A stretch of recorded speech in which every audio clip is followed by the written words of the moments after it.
झारखंड के वीर शहीद निर्मल महतो की जयंती पर टाइगर जयराम महतो और सीएम हेमंत सोरेन के बीच कड़ी टक्कर हो गई है और दोनों का वीडियो देश विदेश में चर्चा का विषय बना हुआ है। नमस्कार, मैं प्रिंस कुमार सिंह और आप देख रहे हैं पॉजिटिव प्रिंस। अगर अभी तक आपने चैनल को सब्सक्राइब नहीं किया है तो खबरों से अपडेट रहने के लिए कृपया चैनल को सब्सक्राइब कर लीजिए और जो लोग ऑलरेडी कर चुके हैं तमाम लोग को हृदय धन्यवाद। अब वापस आते हैं अपनी खबर पर और जरा आप दोनों का ये वीडियो देखिए।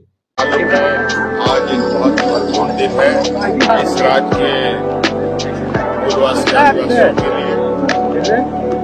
आज हमारे वीर शहीद निर्मल जी का जयंती दिवस है और वो भी 75वां। और हर साल की भांति पूरे राज्य में अलग अलग जिलों में, प्रखंडों में, पंचायतों में झारखंड के सपूत को याद करने के लिए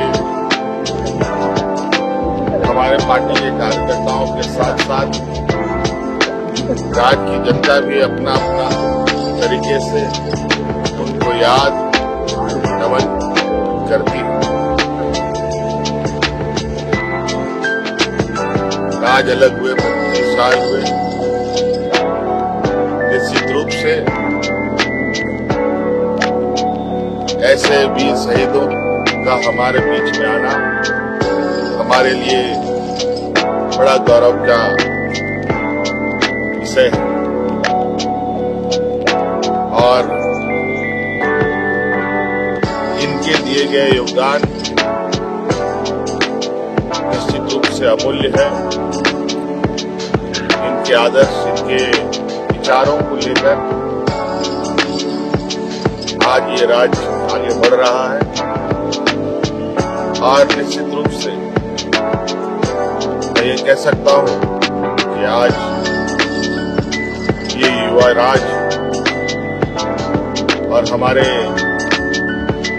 वीर शहीद निर्मल महतो जी भी कहा जाए कि जब इनकी हत्या हुई थी वो भी एक युवा रूपी ही रहे हैं और उनका नौजवानों का एक जो कहा जाए कि मार्गदर्शक के रूप में उनको हम देख सकते हैं। आज निश्चित रूप से हम सभी नौजवान इनके ऊपर गर्व करते हैं और उनको नमन करते हैं और आने वाला समय भी उनके विचारों को हर हाल में जिंदा रखते हुए। महतो को याद करना माने कि एक शेर के जिगरा वाला शख्स को याद करना। निर्मल महतो माने कि एक शेर के जिगरा जगर सीने में गोली के कारण आज झारखंड राज्य अलग हुआ है। तो निर्मल महतो के पुण्यतिथि रहे या जन्म तिथि रहे या शहादत दिवस रहे, उससे बेहतर क्या समझता है कि आज झारखंड के दशा या दुर्दशा की है। इसलिए हम कह लियो कि तोहनी के तय करना हो नौजवान साहब कि अपनी जवानी, अपनी ऊर्जा, अपनी जुनून, अपनी जोश दारू के भट्टी में खर्च करना हो या इस राज्य के निर्माण में खर्च करना हो, ये तोहनी के तय। आज बड़का गांव के कोना कोना, बड़का गांव के कण कण विस्थापन के समस्या से गुजर रहा है। चाहे वो बड़का गांव प्रखंड रहे, केरेडारी प्रखंड रहे, पतरातू प्रखंड रहे या टंडवा रहे या खिलाड़ी रहे। आज भी झारखंड के रैयत, आज भी झारखंड के जमीनदाता, आज भी झारखंड के किसान अपन जमीन खोई के आज भी संघर्ष करे पे मजबूर है। इसलिए आज यदि निर्मल महतो के जन्म तिथि या शहादत तिथि में अगर कोई कार्यक्रम हुआ और उस कार्यक्रम में अगर हमने शामिल रही तो उस कार्यक्रम में जाए के प्रण भी लिए की आवश्यकता है कि निर्मल के भांति, निर्मल के तर्ज में आज झारखंड के नौजवान के, आज झारखंड के किसान के अपन हक अधिकार के लड़ाई के मजबूत दिए काम है। आज तो ये सोच के देख आज की परिस्थिति है। हमने आज खबरों से छुपल ना हो कि आज इस राज्य की स्थिति की है, आज बड़का गांव की स्थिति की है, केरेडाड़ी की स्थिति है, जोरदार की स्थिति है, बुकरू की स्थिति है। यह हमने के तमाम जितना पड़ोस में आसपास में गांव या पूरा तोहनी के जे कर्णपुरा क्षेत्र बोला, उस क्षेत्र की स्थिति की है, ककरों से छुपल रहा है। इसलिए आज बोल रहा हूं, जब इतना ठंडा ठंडा में तोहनी यहाँ मौजूद है तो केवल इसलिए ना है कि हमने जयराम महतो के भाषण सुने आए लिए, इसलिए ना है कि हमने एगो मेला में शामिल हुए आए लिए, इसलिए ना है कि हमने कार्यक्रम में शामिल हुए आए लिए, इसलिए कि हमने के यहाँ से प्रण करे की आवश्यकता है, एक संकल्प करे की आवश्यकता है कि हमने अपन आने वाला भविष्य के लिए आज अगर निर्मल महतो अगर अपन बारे सोच के अपन आने वाला भविष्य के बारे में सोचता लाए तो शायद वो सोचता लाए कि भाई जे है तो आज उसी प्रकार से हमने के अपन आने वाला भविष्य के बारे में चिंता करेंगे।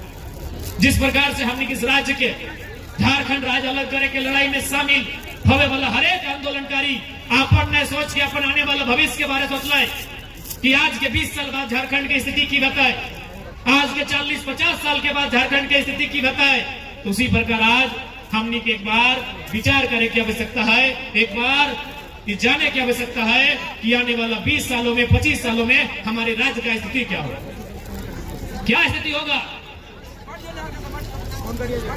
कभी कल्पना करके देखिए, कभी आप इमेजिन करिए कि आने वाला 20 साल 2040 2050 कैसा होगा हमारे झारखंड का, शायद हमारी रूह कांप जाए।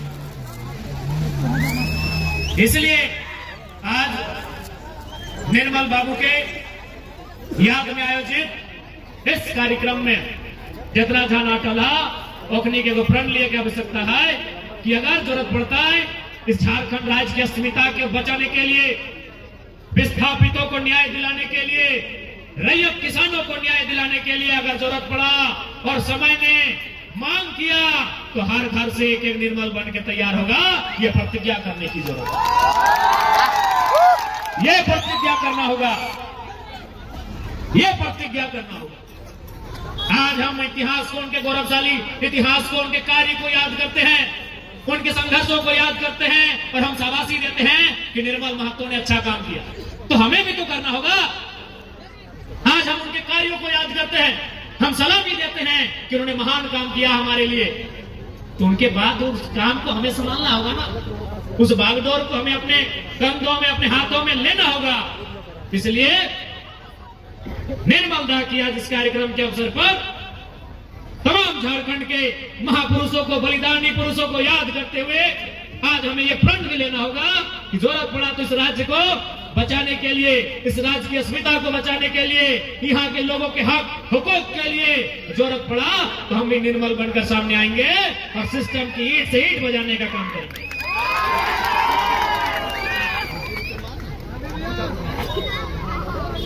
आज कि हम गलत बोल रहा लियो, एक समय हाल ईस्ट इंडिया कंपनी जब भारत देश में अंग्रेज के शासन हलाए, जब अंग्रेज के आदमी, जब हमने अंग्रेज के गुलाम हलिए तो तखन भारत देश में ईस्ट इंडिया कंपनी के शासन हलाए। आज बड़का गांव रहे, मांडू, धनबाद, बोकारो रहे या झारखंड के हिस्सा में तमाम वो क्षेत्र, वहां घुरले बाद ही पता चलतो कि आज ईस्ट इंडिया कंपनी का जगह एनटीपीसी, मगध, आम्रपाली, त्रिवेणी संगम ऐसी कंपनियों ने ले लिया। बस खाली कंपनी का नाम बदला है और रजिस्ट्रेशन का नंबर बदला है कि गलत बोलो यो, केवल कंपनी के नाम बदल गए कि ईस्ट इंडिया कंपनी के जगह एनटीपीसी, मगध, आम्रपाली, त्रिवेणी, सैनिक, बस कंपनी का नाम बदला है। जुर्म करने का तरीका अंग्रेजों से भी खतरनाक है। आपके नौजवानों से पूछिए, वो आए थे हमसे मिलने कि जेल में किस प्रकार उनके साथ दुर्व्यवहार किया गया था। क्या वो आतंकवादी थे? क्या वो नौजवान जिन्होंने अपनी मिट्टी की रक्षा के लिए, अपने जमीनों की रक्षा के लिए आंदोलन करने का निर्णय लिया था, क्या वो उग्रवादी थे? क्या वो आतंकवादी थे? लेकिन उन्हें जेल में भर दिया गया और जेल में नहीं भरा गया, उन्हें बर्बरता पूर्वक पीटा गया, मारा गया। यह सच है। इसलिए मैं बार बार कह रहा हूं कि केवल निर्मल दा हो, चाहे विनोद बाबू रहो, दिशम गुरु रहे, कॉमरेड साहब रहे, कोई रहे, जिन्होंने इस राज्य के लिए संघर्ष किया है, उन्हें केवल याद नहीं करना है, उनके जैसा कैरेक्टर, उनके जैसा व्यक्तित्व अपने अंदर निर्माण करना है, तब जाकर यह सिस्टम आपसे ठहराएगा, तब जाकर यह सिस्टम आपसे ठहराएगा। और जरूरत पड़ा इस मिट्टी की अस्मिता की रक्षा के लिए, तो आपको इस सिस्टम से लड़ने के लिए, इस सिस्टम को जवाब देने के लिए बागी बनना पड़ेगा। आज किसी से नहीं छुपा है, जो रैयत है, जिन्होंने जमीन दिया खनन के लिए या छोटे मोटे उद्योगों के लिए, आज क्या है उनकी परिस्थितियां, आज क्या है उनकी आमदनी, क्या है उनकी आर्थिक स्थिति, क्या है उनकी सामाजिक स्थिति, क्या है, आज कोई चर्चा नहीं होती। और आप किससे अपेक्षा रखेंगे? सबसे बड़ा दुर्भाग्य है इस देश का और राज्य का कि आप उम्मीद किस पे करेंगे? राज्य की सरकार पे उम्मीद करें, केंद्र की सरकार पे उम्मीद करें। अगर राज्य की सरकार पे उम्मीद करते हैं तो आप देख सकते हैं कि आपको अपने मुख्यमंत्री से मिलने के लिए कई दिनों का इंतजार करना होगा, कई फाटकों से गुजर के जाना होगा। अडानी साहब आया और मुख्यमंत्री से मिलकर रसगुल्ला खा के चले गए, किससे उम्मीद करिए?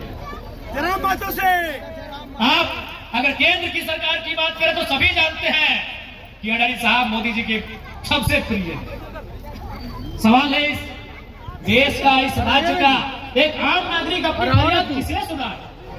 आप इधर लड़ते रह गए, उधर कैबिनेट में प्रस्ताव आ गया मुख्यमंत्री का, आपने पढ़ा ना? आप धरना में बैठे रह गए और उन्होंने विचार कर लिया कि हम खनन के लिए अमुक कंपनियों को यहाँ मंजूरी देने जा रहे हैं। यही सवाल है कि जनता की सुनेगा कौन? ये कैसा लोकतांत्रिक देश है हमारा? ये कैसे हम कहते हैं of the people, for the people, by the people, जनता को, जनता के लिए, जनता के द्वारा। अरे जनता की सुनेगा कौन?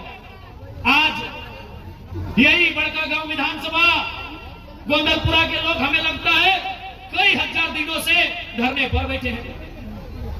आज आपकी घर की छोटी छोटी बच्चियां जोरदार के मामले में महामहिम राज्यपाल से मिल के आई कि हमारा एक जो विद्यालय है उसे बख्श दिया जाए, लेकिन परिणाम क्या हुआ ये आपके सबके सामने।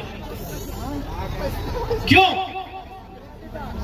क्योंकि हमें इस बात का आभास करना होगा, मैं बार बार कहता हूं कि राजनीतिक मान्यताओं से, राजनीतिक विचारों से आप अलग। तो आपकी जो भी प्रतिक्रिया है कमेंट बॉक्स में जरूर लिखिएगा। जुड़े रहे हमारे साथ। जय हिंद, जय भारत।